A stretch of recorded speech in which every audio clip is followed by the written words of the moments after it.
Hi everyone, Armoured Pants here, and I have another review for you. This is the new premium German tank, the E75 TS. And as always, we have a complete guide for you, starting with the tech spec, and we will look at blitzhanger.com. But before we review the tank, let's talk about the price of this tank. It was 54 euros in my shop when I looked at it, and that really is just WTF. I mean, what the fuck, guys? I mean, that's a crazy price for what is essentially just a pixelated tank and a piece of code on a server, right? So I really do think that this is a really crazy price, and it's the start of a very worrying trend. I don't care if it's a premium tank and it's a good credit earner, but I think that this sort of pricing of a tank, and this is not the first one, the VK15801P was the same. I just think it's really, a bit too much. But anyway, let's review the tank and put aside the price for a moment. In terms of the provisions, you can consider chocolate bar as an option if you want to, because it gives you a view range then of 282, which is more or less medium tank view range. So that's quite a good option to consider. But it depends on your play style. I mean, the tank is a bit more nimble than some heavies, but you may prefer not to use that, so it's up to you. We just wanted to let you know that it does have quite a good view range if you max that out. 2345 has great DPM.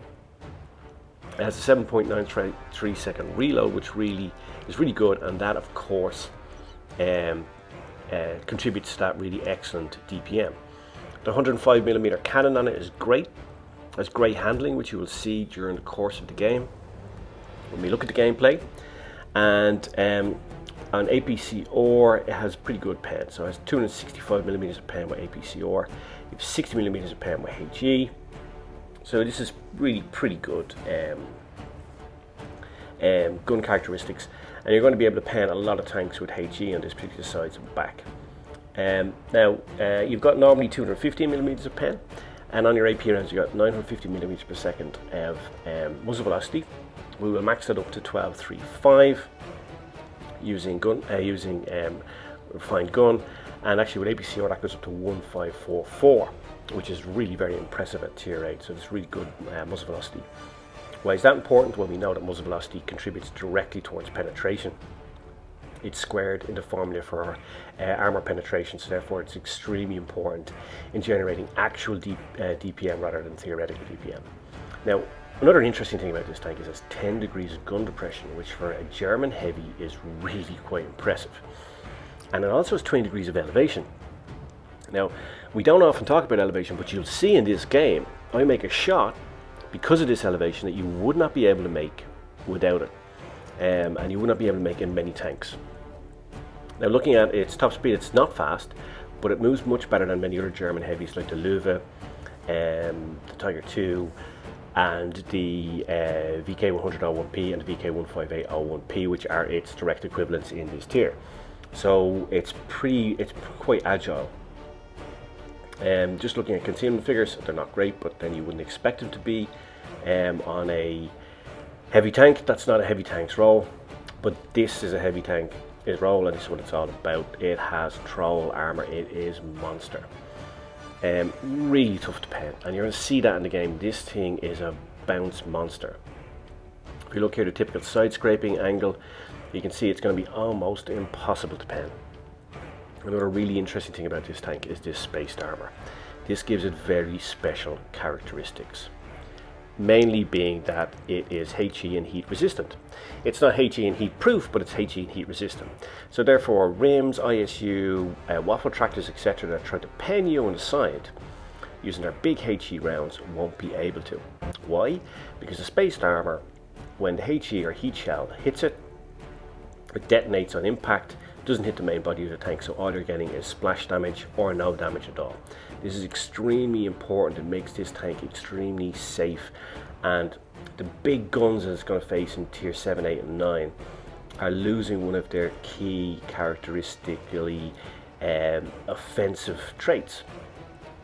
Here we're looking at the gun depression and gun elevation, and you'll see this gun elevation, as I said, make a shot in the game that you wouldn't be able to make with most heavies in tier 8. So yeah, those big tanks, it kind of nullifies one of their main aggressive and offensive traits, which is of course their big HE rounds, which makes this tank a very effective fighter. It's also a very effective brawler. The relative armor numbers on this, as you can see here, make it a really effective brawler. And some light medium tanks can't pen this thing at the side even. You see on the side of the turret as well, has 120 to 140 millimeters of armour. Many tier 7 and tier 8 light tanks don't have 140 millimeters of pen on their normal AP rounds, and you'll see that in this game, like there's like it's huge amount of bounces. Now this is a Red Menace. It's a top tier bully, you can see there if you just look at it. Even a tier 9, it's still holding its own, but if you're top tier this, you can really bully in this tank. It says here in tactics, long range sniping, I don't get that. I mean, it does have good muzzle velocity, but this is a frontline tank. You can go frontline in this, you can be aggressive. It's a great brawler, you know, and it just, you can be a shell magnet. You can attract shots meant for your allies and just be a big bully. You can just be a battering ram, tip of the spear, go in there, attack the enemy. I mean, and this is exactly what I do in this game you're going to look at. I use this as just a big buff battering ram to go straight at the enemy. I take a huge amount of punishment in this game. I think I bounce like 2.5k of damage or something like that. I do 4.5k damage, just like a net 7k damage game at tier 8, which is really impressive. But let's have a look at the tank in action. Let's have a look at the gameplay. It's Naval Frontier and it's a supremacy game. So I check the setup as I always do. And I decide I'm just going to go with this tank towards A. And I'm just going to push into A, and I'm just going to take the fight to the enemy, because this tank is all about its armour and that gun, which can pen most things, even front on, especially if you use the APCR. So I'm just going to go straight towards the enemy, and I'm just going to push into them, and I'm going to use the aggressive armour and profile of this tank to take the fight to the enemy. I'm also top tier. In fact, I think this is only my 4th or 5th game in this tank. So, you know, when you get a tank first, your first 10 to 15 games, you don't get up tiered. So I knew I could be pretty safe, you know, and I had confidence in the armour. I checked out the tank stats, so I thought I have a pretty good chance of, you can see here some excellent driving by me, and that's what happens when you're zoomed in. Here I hit that fire button by accident, by the way, guys. I absolutely knew I wasn't going to pen him. I think I got myself into all 6s and 7s here. I don't know what the hell I was doing. But anyway, leaving that aside, I think you're going to see a pretty impressive game in this tank. So I decided to push on into A.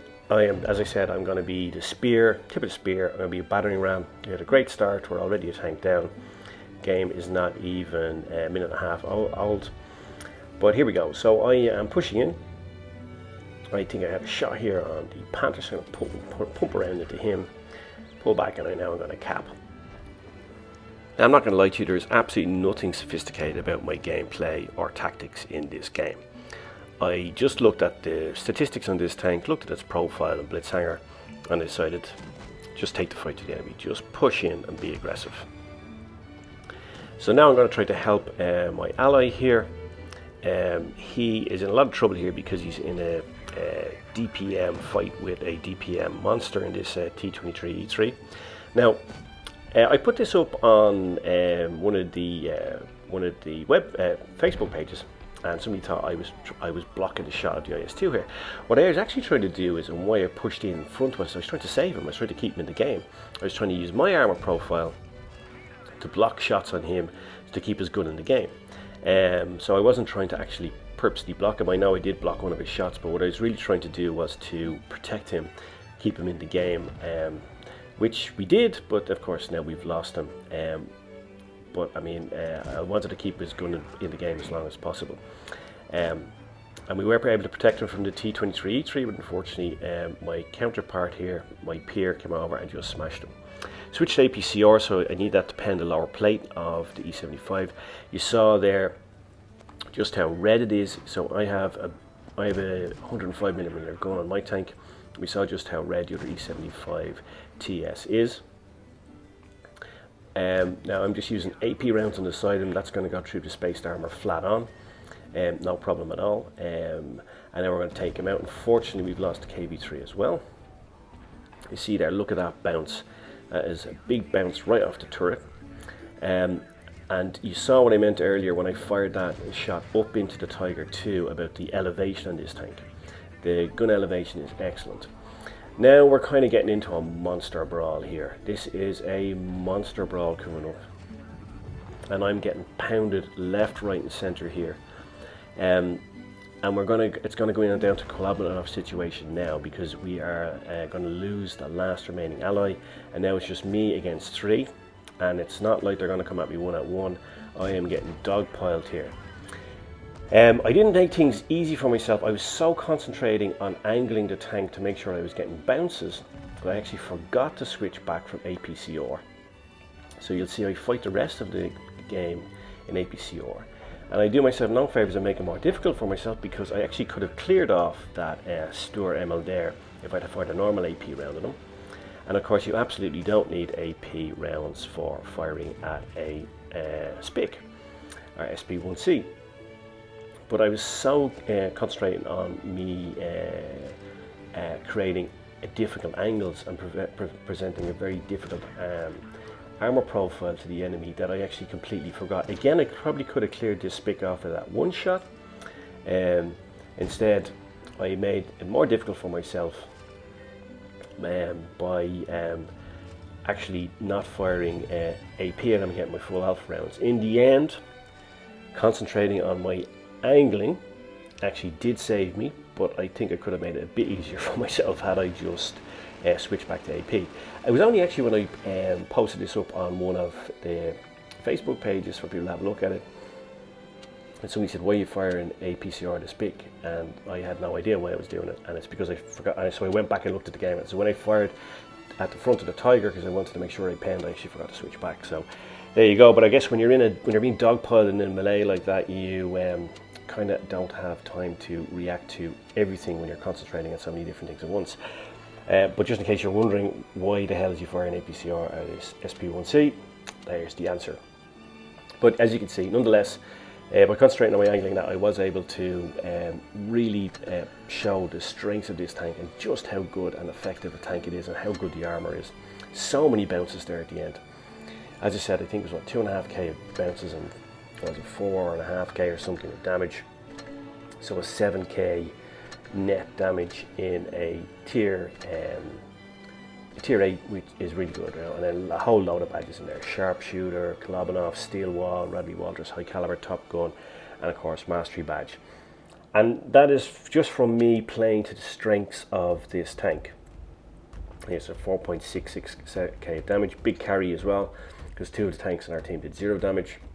And you can see just how good this tank can be. It's a well balanced heavy tank with the gun, armour, and it's actually relatively mobile compared to others too. So let's summarise and let's have a recap, and let's just look at the tank itself. Let's forget about the price again for a second. So this is an excellent heavy tank. It's a real heavy, and what I mean by that is you can play it heavy tank by the numbers, push down the heavy tank channel to A as I did there. It can side scrape, as you saw those relative armour numbers when we looked at the tech spec. The spaced armour is special and makes it HE and heat resistant. It's a great defence against that and nullifies one of the main offensive weapons of the big guns in tier 8, tier 9. 105mm cannon is awesome, great DPM, great handling. 7.93 second reload is really great, which makes it a great brawler, especially if you drop adrenaline. And many people, if they don't know this tank, won't be expecting such a quick reload. The lower plate is vulnerable, but even as you saw, even I had to go to switch to APCR to pen it against the other E75 TS. Turret armor is really tough. You saw about 2 or 3 bounces in that game off the Stuart ML on the top, and that has a big gun, that Stuart ML. 10 degrees of gun depression, 20 degrees of elevation. You saw that in the game when I was coming down the hill, the shot on the T23E3, and looking up the hill, the shot on the Tiger 2. I would use supercharger or fine gun. I always do anyway, but it's always good to recommend it. And I would normally go down a heavy tank channel on this thing. But you can move around the map. It's not as slow as a Louva or something like that, which is maybe its direct rival in tier 8 premiums. Steel wall medals will come, as you saw. This is a really tough tank to pen, really tough. And I would say it's almost OP. It's not OP, I think, but it's almost OP tank if you're top tier especially. But what are our major drawbacks? Well, it's the price for starters. It's €54 is just way too much. I think it's unfair, actually. It's unfair to demand that of people with families, children. You know, I mean, this is a lot of money, right? That's a lot of school lunches, for example, right? I think pricing tanks like this is creating almost a two-tier game, right? I mean, all players should have a chance to get a tank.